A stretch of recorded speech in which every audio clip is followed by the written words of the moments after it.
মরুভূমির বুকে ইমানের বিজয়। আরবের উত্তপ্ত মরুভূমি, যেখানে দিনের সূর্য আগুনের মতো জ্বলে আর রাতের আকাশ নক্ষত্রে ভরা নিঃশব্দ সাক্ষী হয়ে থাকে ইতিহাসের। সেই মরুভূমির বুকে দাঁড়িয়েছিল এক বিশাল রাজপ্রাসাদ। রাজপ্রাসাদ ঝলমলে, কিন্তু তার ছায়াই ছিল ভয়, অত্যাচার আর দীর্ঘশ্বাস। শহরের শাসক ছিল অত্যন্ত কঠোর। সে নিজেকে সবকিছুর মালিক মনে করত। তার আদেশই ছিল আইন। কেউ যদি এক আল্লাহর কথা বলতো, তাকে নির্মম শাস্তি দেওয়া হতো। সেই শহরে বাস করত এক তরুণী, নাম আমিনা। দেহে ছিল দাসীর পরিচয়, কিন্তু অন্তরে ছিল মুক্ত আকাশের মতো ঈমান। সে বিশ্বাস করত আল্লাহ এক, তিনি ছাড়া কোনো উপাস্য নেই। একদিন প্রাসাদের সৈন্যরা তাকে ধরে নিয়ে গেল। তার অপরাধ, সে মানুষের সামনে এক আল্লাহর কথা বলেছে। রাজা রাগান্বিত কণ্ঠে আদেশ দিল, তাকে মরুভূমিতে নিয়ে যাও, উত্তপ্ত বালুর উপরে ফেলে রাখো, দেখা যাক তার ঈমান কত শক্ত। দুপুরের সূর্য তখন মাথার উপরে। তপ্ত বালুর উপরে ফেলে রাখা হলো আমিনাকে। তার শরীর জ্বলছিল, কিন্তু ঠোঁট কাঁপছিল না। সে শুধু বলছিল আহাদ আহাদ, অর্থাৎ আল্লাহ এক, আল্লাহ এক। দূর থেকে এই দৃশ্য দেখছিল এক তরুণ ব্যবসায়ী সালমান। সে ছিল নরম হৃদয়ের মানুষ, সত্যের প্রতি ছিল তার গভীর টান। তার ওস্তাদ তাকে শিখিয়েছিলেন, অন্যায়ের সামনে নীরব থাকা মানে অন্যায়কে শক্তি দেওয়া। সালমানের বুক কেঁপে উঠল। সে ভাবল, আমি কি শুধুই দেখে যাব? আমি কিছু করতে পারবো না। সে ছুটে গেল তার বৃদ্ধ ওস্তাদের কাছে। ওস্তাদ ছিলেন জ্ঞানী, আল্লাহ ভীর মানুষ। সালমান বলল, হুজুর, আমি অন্যায় সহ্য করতে পারছি না, কিন্তু রাজা অত্যন্ত শক্তিশালী, আমি কি করতে পারি? বৃদ্ধ ওস্তাদ শান্ত কণ্ঠে বললেন, ইতিহাসের এমন এক সাহাবী ছিলেন হযরত আবু বকর রাদিয়াল্লাহু তাআলা আনহু। তিনি নিজের সম্পদ ব্যয় করে নির্যাতিত মানুষদের মুক্ত করতেন। তার কাছে সম্পদের মূল্য ছিল না, আল্লাহর সন্তুষ্টই ছিল সবচেয়ে বড়। তুমি যদি সত্যি ইমানদার হও, তবে ত্যাগের জন্য প্রস্তুত হও। এই কথা সালমানের হৃদয়ে আগুনের মতো জ্বলে উঠল। সে নদীর ধারে গিয়ে বসলো।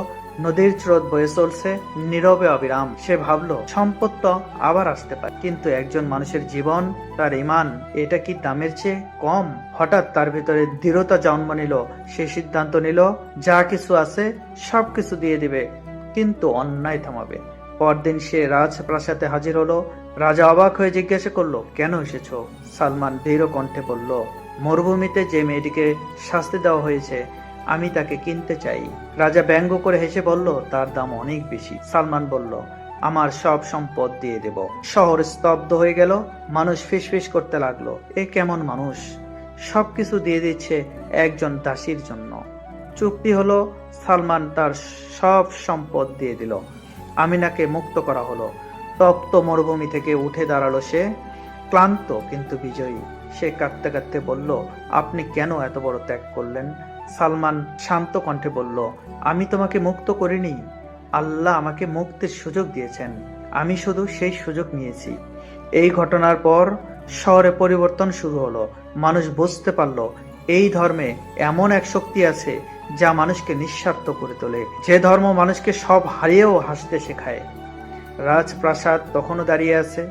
মরুভূমিও আগের মতোই উত্তপ্ত ছিল, নদীও আগের মতোই বয়ে চলছিল, কিন্তু মানুষের হৃদয়ে পরিবর্তনের সূর্য উদিত হয়েছিল।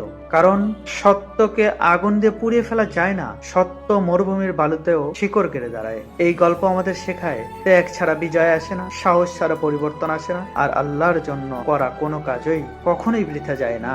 হয়তো আমাদের সামনে রাজপ্রাসাদ নেই, মরুভূমির উত্তপ্ত বালু নেই, কিন্তু অন্যায় তো আছেই, প্রতিদিনই আছে। প্রশ্ন হলো, আমরা কি শুধুই দর্শক হয়ে থাকবো, নাকি সালমানের মতো সাহসী হব? মনে রাখবেন, একজন মানুষের ত্যাগ পুরো সমাজ বদলে দিতে পারে, একটি হৃদয়ের ঈমান পুরো ইতিহাস লিখতে পারে। মরুভূমিতে সেই উত্তপ্ত দিনে একটি মেয়ের আহাত উচ্চারণ আর এক যুবকের ত্যাগ প্রমাণ করে দিয়েছিল সত্যের বিজয় অনিবার্য। ধন্যবাদ আপনাদের ধৈর্য ধরে পুরো ভিডিওটা দেখার জন্য। পরবর্তী ভিডিও পাওয়ার জন্য অপেক্ষা করার অনুরোধ রইল।